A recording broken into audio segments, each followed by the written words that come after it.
नमस्ते। मैं आपके अपने channel all exams GK with Vipin में आपका स्वागत करता हूं। दोस्तों, उम्मीद करता हूं कि आपकी पढ़ाई लिखाई बहुत अच्छे चल रही होगी। दोस्तों देखिए, जैसे कि आप जानते हैं कि हमारी जो एक सीरीज चल रही है कि प्राचीन भारत का इतिहास, तो उस क्रम में आज हमारी यह दूसरी क्लास है। अगर अभी तक आपने हमारी पहली क्लास नहीं देखी तो आप जो हमारे चैनल पर जाइए और प्ले लिस्ट बनी हुई है, आप वहाँ जाइए और पहली क्लास को देखिए। जब आप एक कंटिन्यू इन क्लास को फॉलो करेंगे तो आपको एक कंप्लीट सिलेबस का पता चलेगा कि किसी भी परीक्षा को क्रैक करने के लिए हिस्ट्री सब्जेक्ट का कंप्लीट सिलेबस क्या है और उसके कैसे क्वेश्चंस होते हैं। तो दोस्तों देखिए, जिस भी दोस्तों ने इस चैनल को सब्सक्राइब किया है और अपना विश्वास जताया है, तो दोस्तों मैं उन सभी दोस्तों का बहुत बहुत धन्यवाद करता हूं और अपने चैनल पर स्वागत करता हूं। तो ठीक है दोस्तों, अपनी क्लास को हम स्टार्ट करते हैं। अभी तक अगर आपने इस चैनल को सब्सक्राइब नहीं किया, जिन दोस्तों ने कर लिया है वो नोटिफिकेशन की बेल को ऑन कर लें, और जिन्होंने अभी चैनल को सब्सक्राइब नहीं किया, कृपया वो सब्सक्राइब करके चैनल के साथ जुड़िए। तो ठीक है दोस्तों, अपनी क्लास को स्टार्ट करते हैं।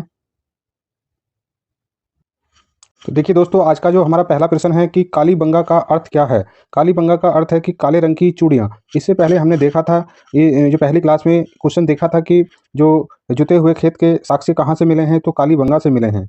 कालीबंगा कहाँ पर है, तो ये राजस्थान में पड़ता है। देखिए, ये क्वेश्चन बीपीएससी में पूछा गया है। अभी बीपीएससी की जो हाल ही में टीआरई 3.0 की जो परीक्षाएं हुई है, उसमें सेम टू सेम क्वेश्चन पूछा हुआ है। ठीक है, चलिए देखिए, नेक्स्ट क्वेश्चन क्या है कि अग्निकुंड प्राप्त हुआ। अग्निकुंड कहाँ से प्राप्त हुआ, लोथल या लोथल लोथल से भी प्राप्त हुआ है और कालीबंगा से भी प्राप्त हुआ है। तो आपको ये तो पता ही होगा कि लोथल कहाँ पर है। तो लोथल जो है गुजरात में है।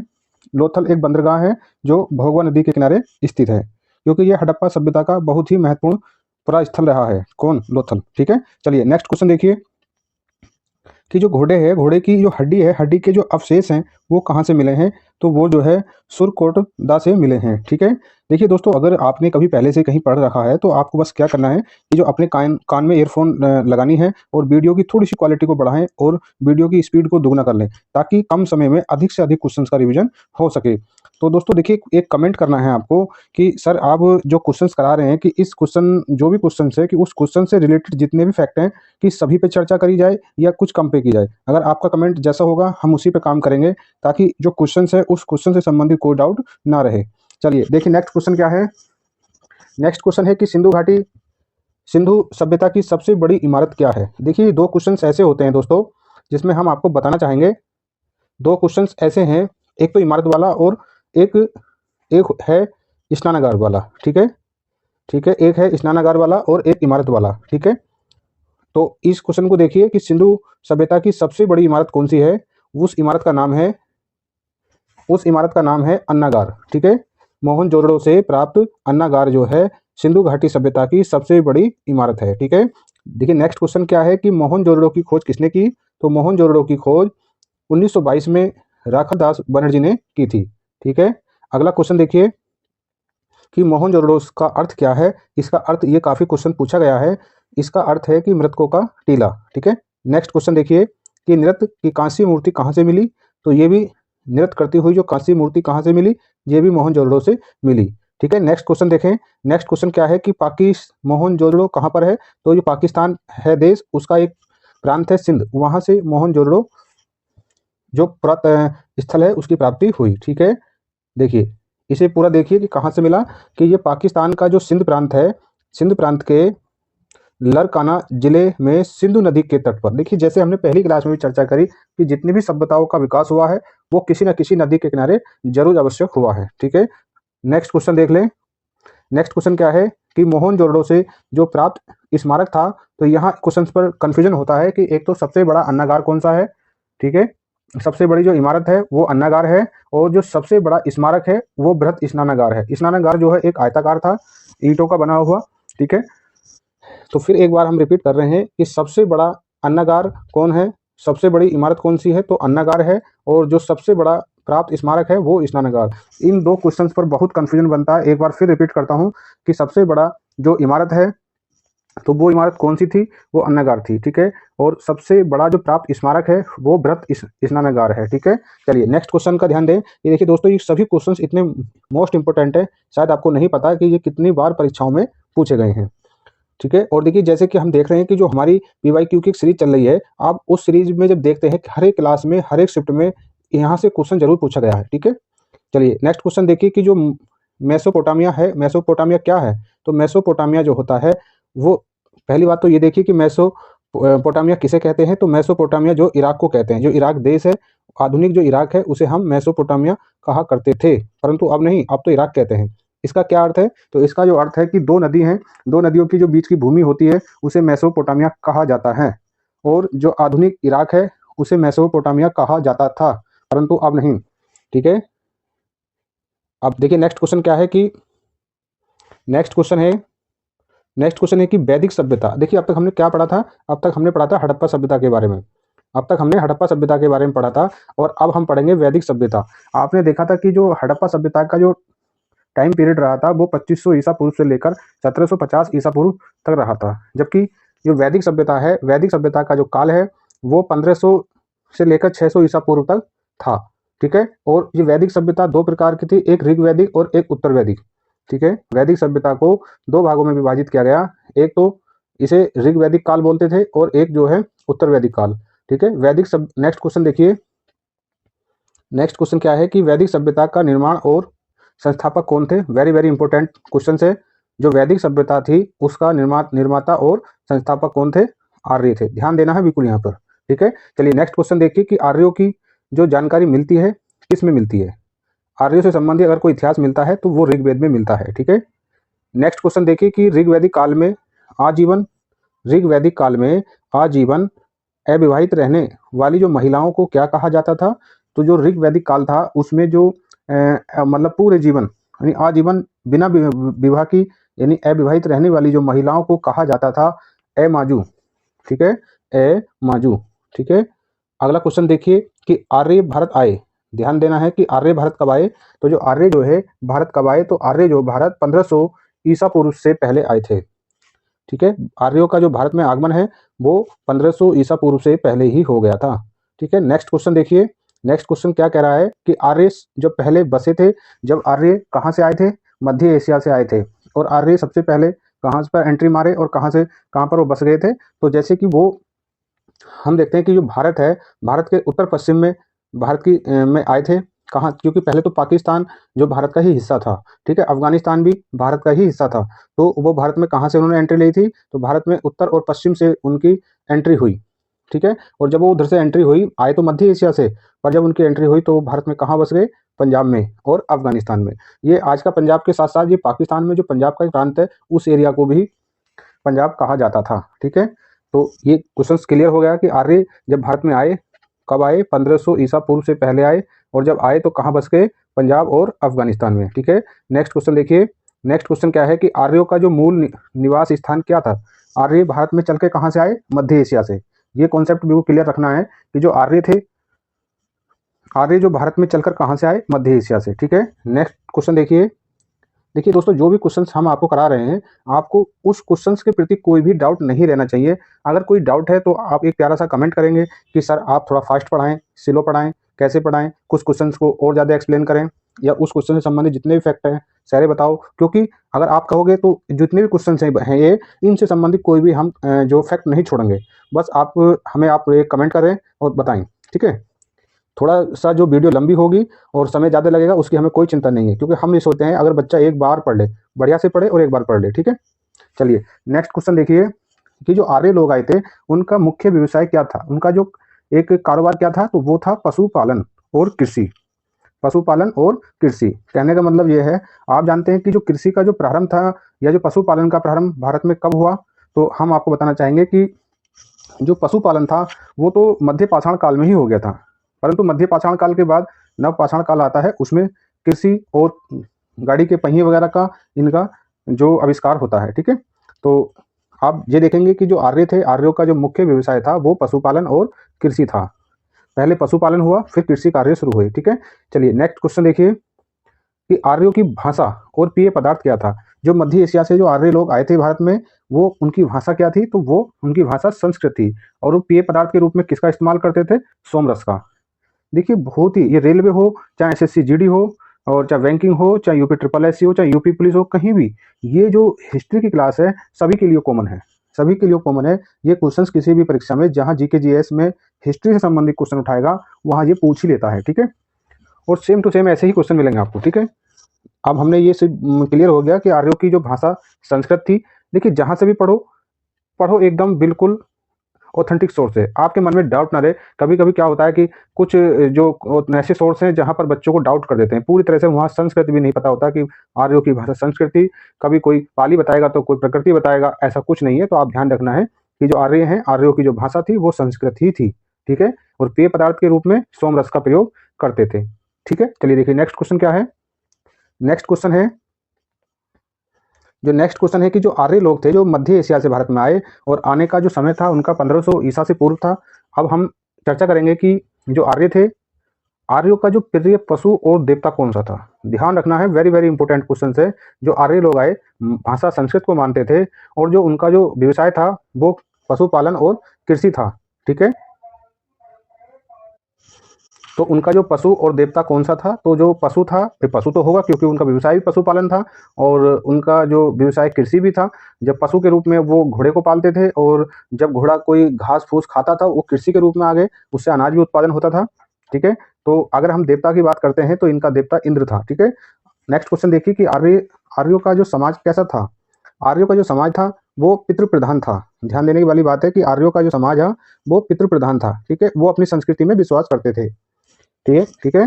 देखिए next question very very important question है कि वेदों और वेदांगों की संख्या कितनी है। कुछ बच्चों को इसमें बड़ा कंफ्यूजन होता है कि वेदों और वेदांगों की संख्या में कंफ्यूजन बन जाता है, ठीक है। तो आज ये कंफ्यूजन अपना दूर निकाल लो कि वेद है कितने, 4। वेद कितने हैं, 4, और वेदांगों की संख्या कितनी, 6। ध्यान देना, वेदों की संख्या 4 और वेदांगों की संख्या 6। ये कंफ्यूजन आज के बाद आपका दूर हो जाना चाहिए, ठीक है। हम बिल्कुल आगे पढ़ेंगे कौन कौन से वेद हैं, किस किस वेद में क्या होता है, ठीक है। अब देखिए नेक्स्ट क्वेश्चन क्या है। नेक्स्ट क्वेश्चन है कि सबसे प्राचीन वेद कौन सा है। सबसे प्राचीन वेद ऋग्वेद है, ठीक। और इस ऋग्वेद में कितने सूक्त हैं, 1028। कभी कभी ये परीक्षा में पूछ लिया जाता है कि ऋग्वेद में सूक्त कितने हैं, तो सूक्त हैं 1028, ठीक है। नेक्स्ट क्वेश्चन देखिए कि ऋग्वेद के संकलनकर्ता कौन थे। ऋग्वेद के संकलनकर्ता कौन थे, तो वो थे कृष्ण द्विपायन वेद व्यास। कृष्ण द्विपायन वेद व्यास, ठीक है, ध्यान रखना है। चलिए नेक्स्ट क्वेश्चन देखते हैं कि नेक्स्ट क्वेश्चन क्या है। नेक्स्ट क्वेश्चन है हमारा कि ऋग्वेद में जो ऋतुओं को पढ़ने वाले ऋषि क्या कहलाते थे। जो ऋग्वेद में जो ऋतु पढ़ते थे उन्हें क्या कहते थे, उन्हें होत्रु कहते थे। क्या कहते थे, होत्रु कहते थे, ठीक है। नेक्स्ट क्वेश्चन देखिए। नेक्स्ट क्वेश्चन है कि ऋग्वेद में सर्वाधिक बार वर्णित नदी, ये भी क्वेश्चन उठा लिया जाता है। बस आपको ये ध्यान देना है कि सबसे अधिक बार किस नदी का वर्णन करा गया है, किसमें, ऋग्वेद में। तो वो नदी कौन सी थी, सिंधु नदी थी, ठीक है। क्योंकि हमारे भारत में जो, देखिए एक चीज आज मैं आपका कॉन्सेप्ट क्लियर कर देता हूँ। जो भारत में जो सभ्यताओं का जो आरंभ था वो कहाँ से हुआ। ध्यान देना है कि भारत में जो सभ्यताओं का जो प्रारंभ कहाँ से हुआ, तो भारत में उत्तर और पश्चिम, यानी उत्तर पश्चिम। आप ध्यान देंगे कि उत्तर पश्चिम से ही भारत में सभ्यताओं का विकास हुआ और सभ्यताओं का जो प्रवेश है वो भारत में उत्तर और पश्चिम से ही हुआ है। आपका कॉन्सेप्ट आपका क्लियर होना चाहिए। क्वेश्चन किसी भी तरीके का घुमा फिरा के आ जाए आप कर लेंगे, ठीक है। चलिए नेक्स्ट क्वेश्चन देखिए। नेक्स्ट क्वेश्चन है कि जो सबसे अधिक बार नदी कौन सी है जिसका वर्णन किया गया है, वो सिंधु नदी है। सिंधु नदी, आप देखते हैं हमने अभी बताया था कि भारत में जो सभ्यताएं हैं उनका जो विकास है वो उत्तर और पश्चिम से हुआ। तो आप जानते हैं कि सिंधु नदी भी भारत के उत्तर और पश्चिम में ही बहती है, ठीक है। ये जम्मू कश्मीर से होती हुई पाकिस्तान होते हुए ये अरब सागर में गिर जाती है, ठीक है।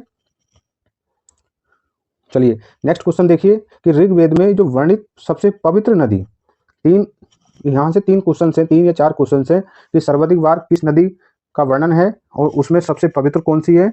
और यहाँ 2 नदी और हैं, गंगा और यमुना, इनके बारे में भी पूछ लेता है। क्या पूछ लेता है कि आप देखिए सबसे पवित्र सरस्वती नदी है और गंगा। ध्यान देना, गंगा, गंगा जो भारत की सबसे लंबी नदी है जिसकी लंबाई 2525 किलोमीटर है, इसका उल्लेख देखिए ऋग्वेद में सिर्फ एक बार। ध्यान देना, सिर्फ एक बार। और यमुना की जो सहायक नदी है, जो यमुना की सहायक नदी है, जो गंगा के जो गंगा नदी है, गंगा नदी के उत्तर में बहती है। तो इस नदी को देखिए ये 3 बार, ठीक है। गंगा की सबसे बड़ी सहायक नदी यमुना है और इसका कितनी बार उल्लेख हुआ है, 3 बार। किसमें, ऋग्वेद में। तो ये चारों नदी, यानी नदी से संबंधित ऋग्वेद में जितने भी कॉन्सेप्ट क्लियर हो गए होंगे। कैसे कि सबसे अधिक बार सिंधु नदी, सबसे पवित्र नदी सरस्वती नदी, गंगा का 1 बार और यमुना का 3 बार, ठीक है। चलिए नेक्स्ट क्वेश्चन देखिए। नेक्स्ट क्वेश्चन देखिए, नेक्स्ट क्वेश्चन क्या है। ऋग्वेद में जो वर्णित प्रमुख देवता इंद्र थे, उन्हें पुंदर भी कहा जाता है। ठीक है, इन्हें वारिस का देवता भी कहते हैं। ठीक है, इन्हें स्वर्गलोक का देवता भी कहा जाता है। ठीक है, चलिए नेक्स्ट क्वेश्चन देखिए, बड़ा इंपॉर्टेंट क्वेश्चन है। और क्वेश्चन क्या है देखिए, वेरी वेरी इंपॉर्टेंट क्वेश्चन है। ध्यान से इस क्वेश्चन को देखना, और ये परीक्षाओं में सेम टू सेम मिल जाता है। क्वेश्चन क्या है कि गायत्री मंत्र के रचनाकार कौन है। सबसे पहली बात तो यह है कि आपको ध्यान रखना है कि जो गायत्री मंत्र है उसके रचनाकार कौन है, तो विश्वामित्र हैं। ध्यान देखना, विश्वामित्र हैं। ठीक है, और इसका जिक्र कौन से मंडल में किया गया है, तीसरे मंडल में इसका जिक्र किया गया है। ठीक है, अगला क्वेश्चन है कि गायत्री मंत्र समर्पित है, किससे समर्पित है, तो सूर्य देवता और सावित्री को गायत्री मंत्र समर्पित है। ठीक है, अच्छा क्वेश्चन है। देखिए नेक्स्ट क्वेश्चन क्या है, नेक्स्ट क्वेश्चन क्या है, नेक्स्ट क्वेश्चन है कि 10 राज युद्ध किसके बीच में लड़ा गया। ठीक है, अच्छा क्वेश्चन है कि 10 राज युद्ध किसके बीच में लड़ा गया। ये 10 राजाओं का युद्ध था, इसीलिए इसे 10 राज युद्ध कहा गया। ठीक है, इसका उल्लेख कहाँ मिलता है, 10 राज युद्ध का उल्लेख कहाँ मिलता है, तो जो ऋग्वेद है, ऋग्वेद के 7वें मंडल में इसका उल्लेख मिलता है। ठीक है, नेक्स्ट क्वेश्चन देखिए, 10 राज युद्ध लड़ा गया, कहाँ पे लड़ा गया, और ये 10 राजाओं का युद्ध था, इसलिए इसे 10 राज युद्ध कहा गया। पर ये युद्ध लड़ा कहाँ गया, तो ये परुष्णी जो नदी है, जिसे आज के समय में रावी नदी बोला जाता है, उस नदी के तट पर सुदास एवं 10 जनों के बीच लड़ा गया। ठीक है, अगला क्वेश्चन देखिए कि 8वें मंडल की जो रचाएं क्या कहलाती थी, तो खिल कहलाती थी। इतना इंपॉर्टेंट क्वेश्चन नहीं है। ठीक है, अगला क्वेश्चन काफी इंपॉर्टेंट क्वेश्चन है कि सोम देवता को समर्पित मंडल कौन सा है, तो 9वां मंडल है। ठीक है, चलिए नेक्स्ट क्वेश्चन देखिए, नेक्स्ट क्वेश्चन क्या है, नेक्स्ट क्वेश्चन है कि ऋग्वेद में सबसे बाद में जोड़ा गया मंडल कौन सा है, ऋग्वेद में सबसे बाद में जोड़ा गया मंडल कौन सा है, तो वो 10वां मंडल है। ठीक है, अगला क्वेश्चन देखिए कि ऋग्वेद की जो मूल लिपि थी, ध्यान देना है कि मूल लिपि जो कौन सी थी, ये ब्राह्मी लिपि थी। ठीक है, अगला क्वेश्चन देखिए कि वैदिक काल में किस जानवर को अघन्य कहा गया या अघन्य माना गया। इसका मतलब है कि अघन्य का मतलब है कि न मारे जाने वाला, तो किसे माना गया, गाय को। उस टाइम गाय को न मारे जाने वाला जानवर कहा गया था या माना जाता था, किसमें, वैदिक काल में। वैदिक काल का समय पीरियड जो शुरू होता है 1500 ईसा पूर्व से 600 ईसा पूर्व माना जाता है। ठीक है, इस वैदिक काल को दो भागों में, एक है ऋग वैदिक काल और एक है उत्तर वैदिक काल। ठीक है, चलिए अब देखिए, ये उत्तर वैदिक काल से संबंधित भी क्वेश्चन यहाँ आ गया है कि अगला क्वेश्चन है कि जो उत्तर वैदिक काल के संबंध में जानकारी मिलती है। ठीक है, उत्तर वैदिक काल के संबंध में जानकारी मिलती है सामवेद, यजुर्वेद और अथर्ववेद से। जैसे कि जो ऋग वैदिक काल था, ऋग वैदिक काल की जानकारी कहाँ मिलती है, तो वो जो सबसे बड़े वेद, सबसे जो प्राचीन वेद है ऋग्वेद, ऋग्वेद में वैदिक काल, जो वैदिक काल से संबंधित जानकारी मिलती है। जबकि उत्तर वैदिक काल से संबंधित जो जानकारी हमें कहाँ मिलती है, सामवेद, यजुर्वेद और अथर्ववेद। सामवेद की बात करते हैं तो सामवेद जो है संगीत से संबंधित है, और यजुर्वेद जो है वो गद और पद से संबंधित है, अथर्ववेद जो है वो जादू टोना से संबंधित है। ठीक है, चलिए नेक्स्ट क्वेश्चन देखिए, नेक्स्ट क्वेश्चन क्या कहता है, नेक्स्ट क्वेश्चन कहता है कि जो गोत्र है, देखिए नेक्स्ट क्वेश्चन है कि गोत्र शब्द की उत्पत्ति कहाँ से हुई, तो ये उत्तर वैदिक काल में हुई। ठीक है, नेक्स्ट क्वेश्चन देखिए कि उत्तर वैदिक काल के जो प्रमुख देवता थे वो कौन थे, प्रजापति थे। अब ध्यान देना है कि आपको कि यहाँ ये थोड़ा सा एक कंपेयर कर लीजिएगा कि जो हड़प्पा सभ्यता थी, हड़प्पा सभ्यता में जो प्रमुख देवता थे जिनकी पूजा की जाती थी वो पशुपति थे। ठीक है, अब जब हम आते हैं वैदिक काल में, तो वैदिक काल में जो ऋग वैदिक काल था वहाँ इंद्र की पूजा होती थी। अब इंद्र की पूजा किसमें होती थी, जो वैदिक काल में भी जो वैदिक काल था, या जिसे हम ऋग वैदिक काल बोलते हैं, उसमें इंद्र की पूजा होती थी। उसके बाद जो हमारा काल आया वो उत्तर वैदिक काल आया, तो वहाँ जो है जो प्रमुख देवता थे जिनकी पूजा होती थी वो थे प्रजापति। ठीक है, अगला क्वेश्चन है कि उत्तर वैदिक कालीन समाज को 4 वर्णों में विभाजित किया गया था। वो कौन कौन से वर्ण थे, ब्राह्मण थे, क्षत्रिय थे, वैश्य थे और शूद्र थे। सबसे इसमें जो देखिए ये जो क्रम है वो इनकी कार्य कुशलता और प्राथमिकता के आधार पर था। सबसे इसमें प्राथमिकता में ब्राह्मणों को रखा गया, फिर क्षत्रियों को रखा गया, फिर वैश्यों को रखा गया, फिर शूद्र को रखा गया। सबसे नीचे पायदान पर शूद्र थे, सबसे ऊपर पायदान पर ब्राह्मण थे। यानी ये सब जितना भी है पूजा पाठ का और धार्मिक कर्मकांड का काम ब्राह्मण करते थे, जितने भी लड़ाई और युद्ध के काम क्षत्रिय करते थे, और इनसे नीचे जितने भी खेती वेती का काम ये लोग करते थे, और बेचारे जितने भी मजदूर और नौकर झाड़ी का काम ये शूद्र लोग करते थे। तो देखिए उत्तर वैदिक काल से ही हमारे समाज को कई भागों में विभाजित कर दिया गया था। ये जो आज जो समय चल रहा है, ये समय उस समय की ही देन है, तभी से ये छुआछूत और भेदभाव की जो नीति हमारे समाज में लागू है, ठीक है। परंतु अब नहीं, अब हमारा देश एक लोकतांत्रिक देश है, इन सब चीज़ों को एक पढ़ा लिखा समाज नहीं मानता, ठीक है। तो दोस्तों देखिए, आज की क्लास यहीं तक है, और आपको अगर क्लास अच्छी लगती है तो कृपया इस क्लास को लाइक करें और अपने दोस्तों में शेयर करें और एक प्यारा सा कमेंट करें इस क्लास के सुझाव के लिए। आपके सुझाव सदा आमंत्रित हैं, आप अपने सुझाव भेज सकते हैं। अगर आपको अपनी इस एक कमेंट के माध्यम से बता सकते हैं कि इस वीडियो में और क्या सुधार करा जाए, इस क्लास में और क्या सुधार किया जाए, ताकि अच्छे से अच्छा कंटेंट के साथ आपको ये क्लास दी जा सके और आप अपनी सफलता को प्राप्त कर सकें। दोस्तों, आप भविष्य के एक सरकारी कर्मचारी और अधिकारी बनने वाले हैं, तो हम आपके उज्जवल भविष्य की कामना करते हैं। आप अच्छे से पढ़ते रहें। तो ठीक है दोस्तों, अगर अभी तक आपने इस चैनल को सब्सक्राइब करके इसके साथ नहीं जुड़े हैं, तो आप जुड़ जाइए। ये चैनल, ये प्लेटफॉर्म आपको आपकी सफलता का मार्ग दिखाने में 100% आपकी सहायता करेगा। तो ठीक है दोस्तों, मिलते हैं अगली क्लास में। तब तक के लिए जय हिंद, जय भारत।